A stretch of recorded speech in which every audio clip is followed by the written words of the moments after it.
No limits. Just purpose.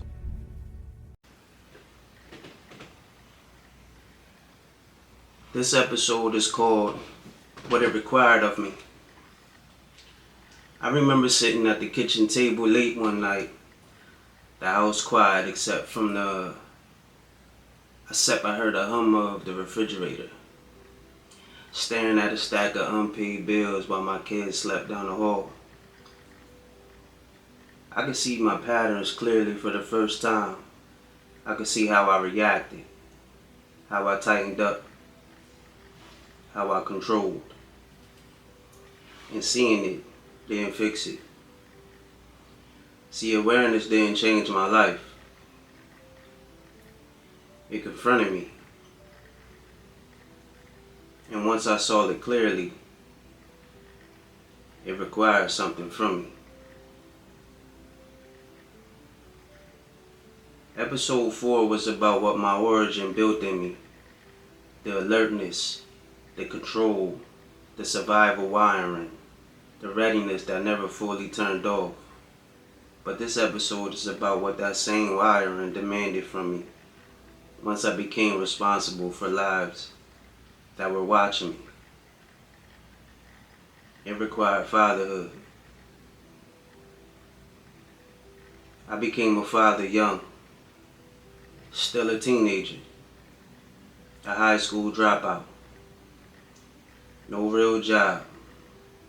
I was in the streets hustling when I had my daughter. Still trying to understand myself. I made a little money, but as fast as I made it, I blew it. No blueprint, no emotional language for what I was carrying. Just responsibility showing up before I felt prepared for it. See, I didn't get to become a man slowly. I had to become one because someone small was looking up at me. I remember one morning driving her to Head Start. We playing music. She was in the back seat bouncing and singing, just being a kid. For a moment it felt normal. Then I saw the lights in the mirror. I pulled over. Before I could process what was happening, a cop came from the passenger side trying to grab me. Another from the driver's side. They pulled me out of the car and started beating me in the street while my baby girl watched from the back seat. I couldn't show pain. I kept popping up saying, "Daddy's okay, baby, I'm okay." Had to make sure she saw strength even when I felt helpless. Really, I just ain't wanted to be scared. And onlookers started screaming, "They're going to kill him." The Head Start staffs, they heard her. They came running out. They came questioning the police. By the time the noise got loud enough, the beating stopped. They put me in cuffs and told the staff I was red flagged as armed and dangerous. The staff took my daughter out the car and they took her inside. That's how just one of her mornings had to start. And there were more, plenty more, moments like that for her. Situations I created. Pressure I was under. Problems I caused myself. But whatever I was in, she was in too. See, my consequences became part of her childhood. That realization sits heavy. Because fatherhood required me to understand that survival decisions don't just land on you. They land on your children.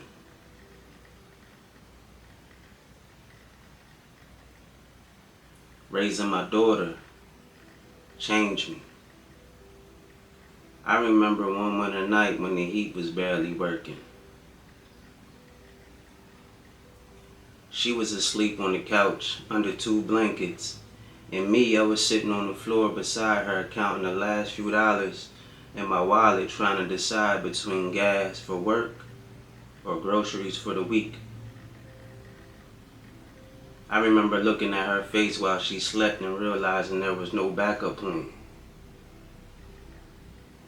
No one else stepping in. If I failed, she felt it first.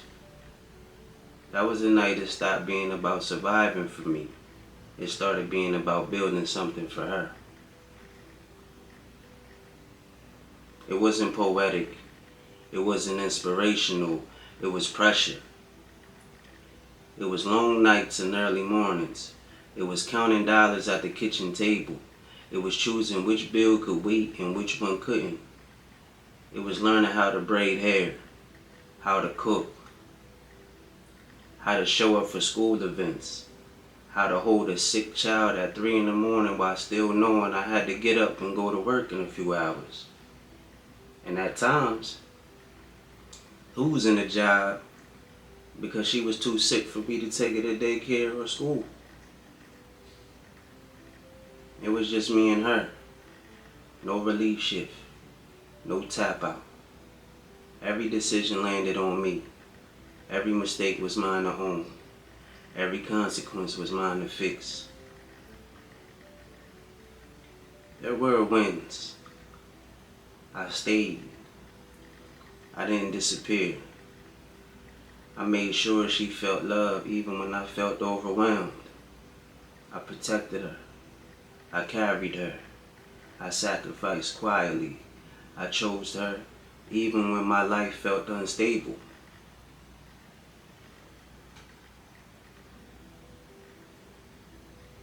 That's life. There was wins and there were losses too. I remember one night coming home already irritated, already tense from everything I was carrying. She asked me one small, something simple. I snapped. My voice louder than it needed to be. Her face changed instantly. Not scared exactly, just smaller, quieter. I saw it, but instead of apologizing right away, I doubled down. I told myself I was teaching discipline. I told myself I was being responsible. Later that night, sitting alone, I realized I wasn't teaching discipline. I was releasing pressure. I wasn't protecting her. I was protecting my ego. I thought being tight meant being responsible. I thought intensity meant protection. That wasn't fatherhood. That was survival bleeding into my parenting. And awareness made that undeniable. Years later, my sons was born. And my daughter, she was there watching that too. 3 boys watching me from different angles, at different ages, in different seasons of my life. They didn't meet the teenage version of me. They met the evolving version, the tired version, the trying version, the version still learning how to regulate instead of react. Each one of my sons required something different from me. One required patience because he mirrors my intensity. One requires softness because he feels everything deeply. One required steadiness because he watches me more than he speaks. They required presence when I wanted to escape into work. They required listening when my reflex was correction. They required play when my body was braced for pressure. They required me to be emotionally unavailable. Or should I say, emotionally available, excuse me. Not just financially responsible. My daughter required emotional steadiness, safety, and an example of how a man should love without control.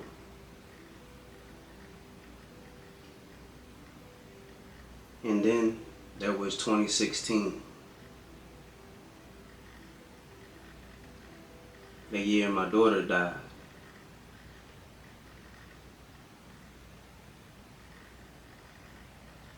My youngest son wasn't even born yet. My two oldest boys were too young to fully understand what was happening inside of me. But my daughter, who was there, the one who had already seen me struggle and fight and build, she saw it. She saw what her sister's death was doing to me. She saw the body come home from work, but not the spirit. She saw me walk through the door and disappear again, retreat into my room or to the back patio, sitting in the dark with the bottle and a cigar, not celebrating anything, just numbing what I didn't know how to carry.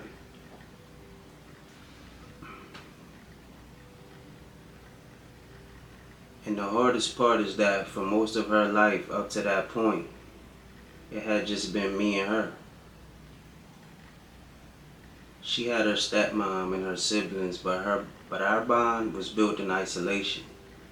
For years it was just us, counting on each other and no one else. For so long it was us against the world. And when I emotionally checked out, she wasn't just losing a parent. She wasn't just losing her present father in the moment. She was losing the one person she had always leaned on.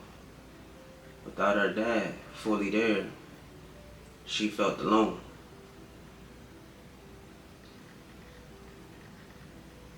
This wasn't for a weekend. This wasn't just for a month. This went on for years. I was there, but I wasn't there. Functioning, providing, surviving, but spiritually defeated. And she saw it. She saw the heaviness in my shoulders, the silence, the distance, the version of her father that looked like him, but it felt empty. My sons were too young to fully notice the shift, but she wasn't. She witnessed the defeat, the spiritless body portraying strength, the man who was alive physically but retreating emotionally. And that realization hurts in a different way.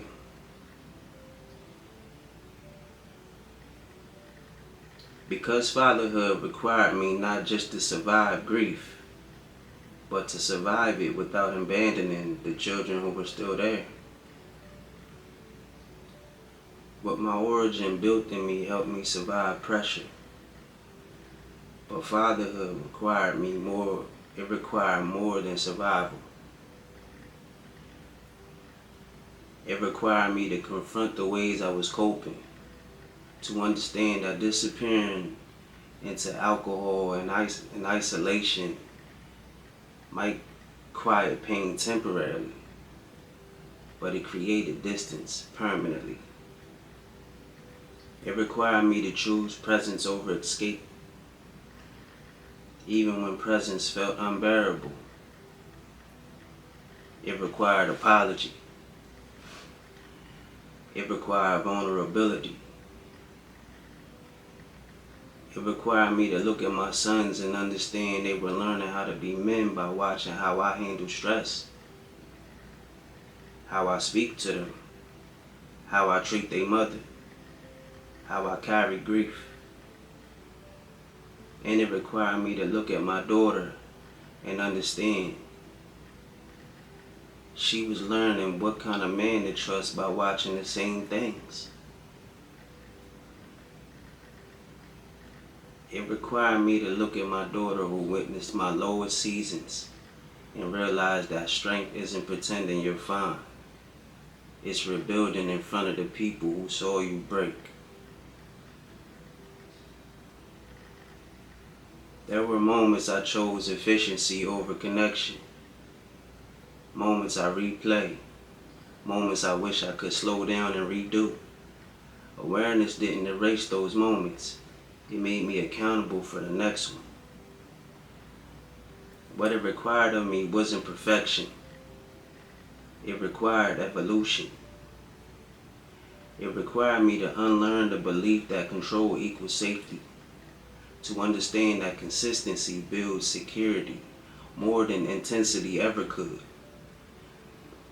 to recognize that my children don't need a father who is always on edge. They need a father who's steady, who is present, who is honest. My daughter required me to grow up fast. My sons require me to grow deeper. And my baby girl I lost requires me to honor her by staying alive. By staying alive emotionally, not just physically. Excuse me. I don't reject the version of me that survived. I respect him. But I also understand that survival was only the beginning. What it required of me was maturity, regulation, ownership, love without control, discipline without fear, presence without performance. I'm still becoming that man, and becoming him isn't automatic. Becoming the father I was, being the father I am, and becoming the father I want to be are three different versions of me. The young father who survived on instinct, the grieving father who disappeared in plain sight, the present father who is trying, in real time, to correct himself before damage becomes pattern. And if I'm honest, even now, sometimes I parent from fear. I still feel that instinct to tighten up, to overcorrect, to protect before I listen. I ask myself sometimes, is that natural instinct? Or is it my experiences talking? Is it wisdom?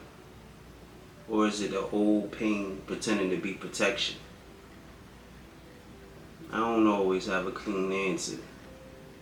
But I know this. Every day I'm working on it.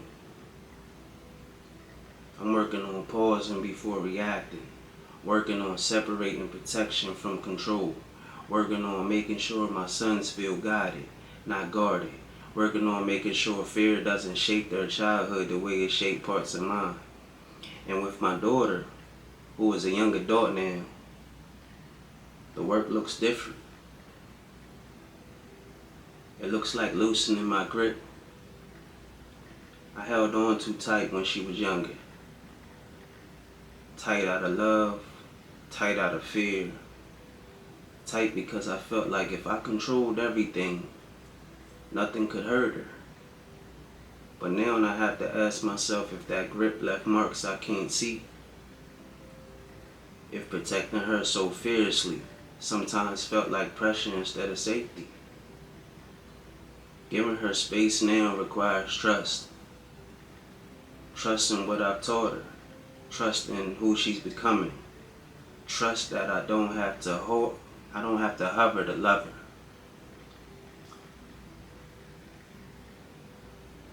And if I'm honest, letting go scares me more than holding on ever did.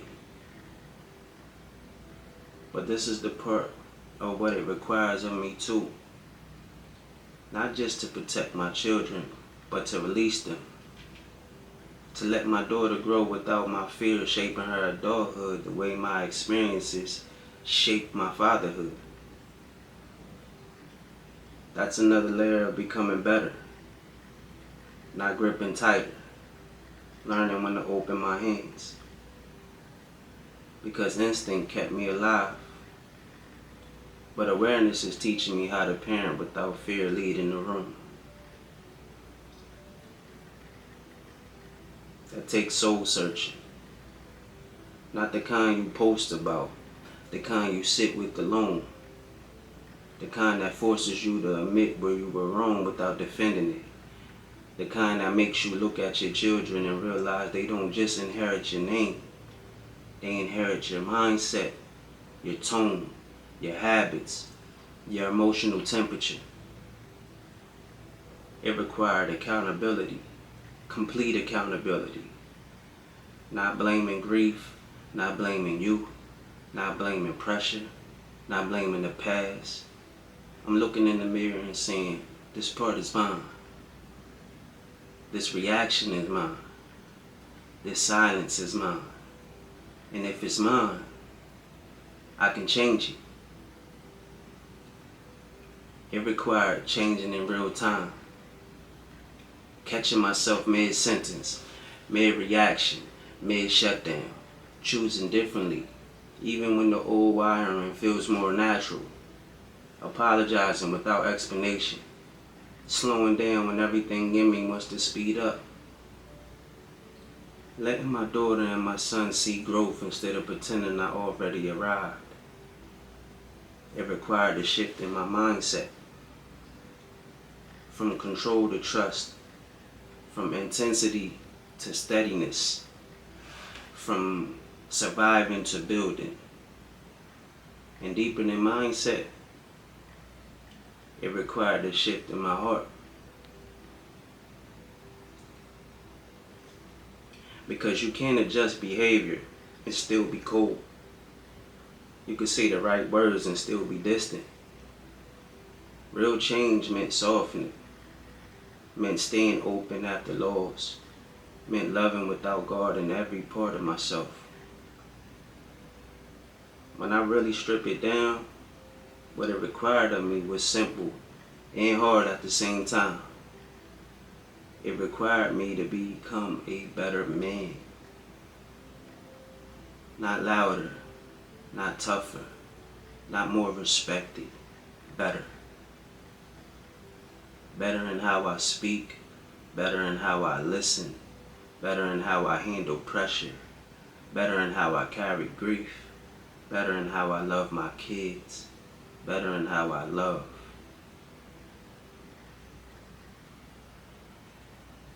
I'm not finished, but I'm not hiding either. And that's the difference. That's what it required of me. No limits, just purpose. Peace.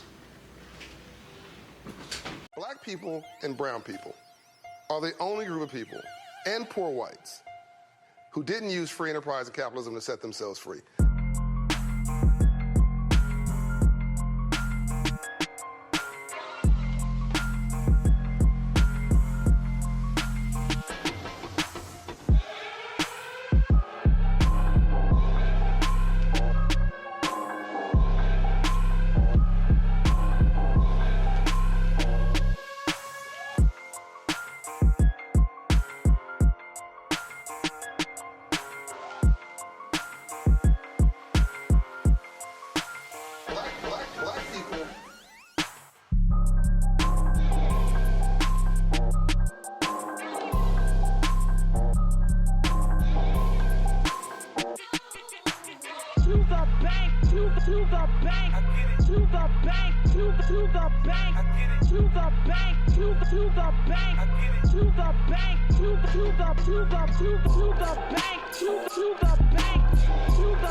To the bank.